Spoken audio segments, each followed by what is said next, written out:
In today's quick singing tips, we're talking all about the neck, its anatomy, and why it's useful to be aware of it for singing. So of course, our neck is a really important structure within our body. It connects our torso to our head. It houses loads of important and main nerves that send blood from our brain around our body. Our spinal cord is in our neck, and of course, our larynx and our vocal cords as well. It helps to support and hold our skull up, and we really need to have freedom of movement in the neck and avoid as much unnecessary tension as possible. So I'll tell you a bit about how the neck is made up, the anatomy, some of the main muscles to be aware of, and why we might need to think about these in our singing practice. I'll then give you some nice stretches to help you find a bit more freedom in your neck. Our neck holds the top of our spine, or our cervical spine, and this is the top 7 vertebrae, from the C1 at the base of the skull down to the C7 at the top of the upper back and the shoulder region. The cervical spine gently curves towards the front and then the back. Behind the spine, you've got the spinal cord. Right at the front, you've got the larynx, which then turns into the trachea, and the esophagus is just behind that. If you want to find out a little bit more about the anatomy of the larynx, you can find that in quick singing tips, and also a little bit more about the muscles that help the jaw, the tongue and the larynx together, because of course they are part of the neck. There are 2 main muscles to be aware of in the neck. The first are the Sternocleidomastoid, or SCM muscles, and these run down from the skull to the sternum. And these are really auxiliary breathing muscles. They help to flex the head and the neck, and you'll notice them in forced inhalation. Don't know why I wore a polar neck in the neck video. The next muscles are the scalenes, and these are much smaller muscles. These run from the cervical vertebrae and attach into the top 2 ribs. Now the top of the ribs are quite immobile, so the scalenes are there to really help support the ribs. Again, during the breathing process, they are auxiliary breathing muscles. However, when we are breathing, particularly for singing, we don't want to be overworking these muscles. As you can see, when they do overwork, and we are forcing our inhale, then there tends to become a lot of tension, and the muscles around the larynx, the jaw, will respond and get tense as well. So yes, you may notice a little bit of movement. They are working when we breathe, but we want to try and keep freedom of movement in this area so that our rib cage can move a little bit more freely, and we can think of a 360 breath in the torso rather than always keeping that high breath, as we're then unable to control our exhale and therefore our voice as easily. Having tension in the neck really restricts our function of our voice and our breath. And of course, we want to have freedom of movement and ease when we're singing, when we're performing. We want to be able to be as expressive as possible. And of course, tension in the neck can also then transfer into the shoulders and the upper back.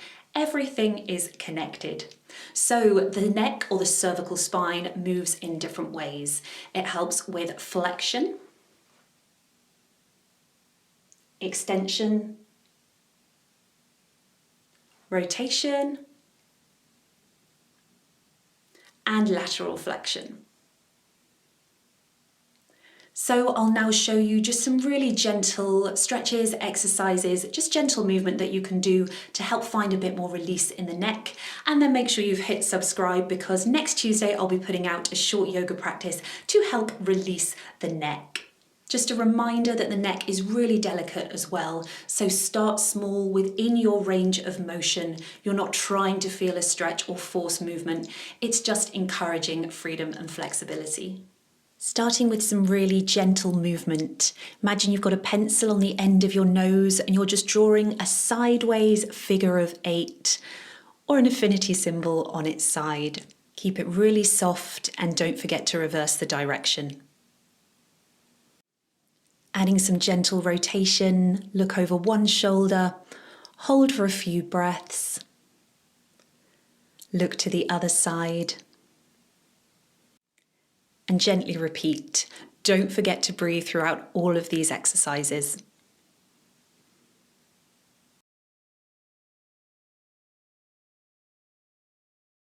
Then dropping the chin to the chest for some half circles. Option to interlace the hands behind the back if it feels good. Just dropping the chin to the chest and rolling the chin to each shoulder.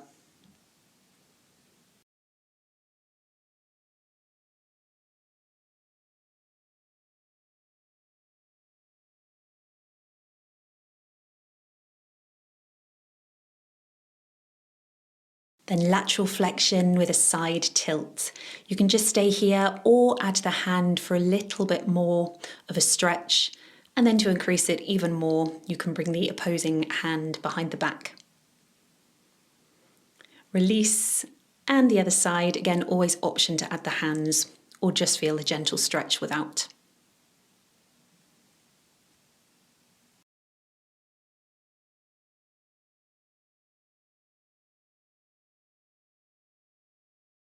We'll then come to flexion and extension with some standing cat-cows to also get the upper back involved. Use the hands interlaced behind the head just to really gently support the head and the neck. On an inhale, lift the chest, looking up slightly. And on an exhale, round the upper back and drop the chin to the chest. Really feel like the cervical spine is an extension of your whole spine, and it's just moving like a wave with the breath.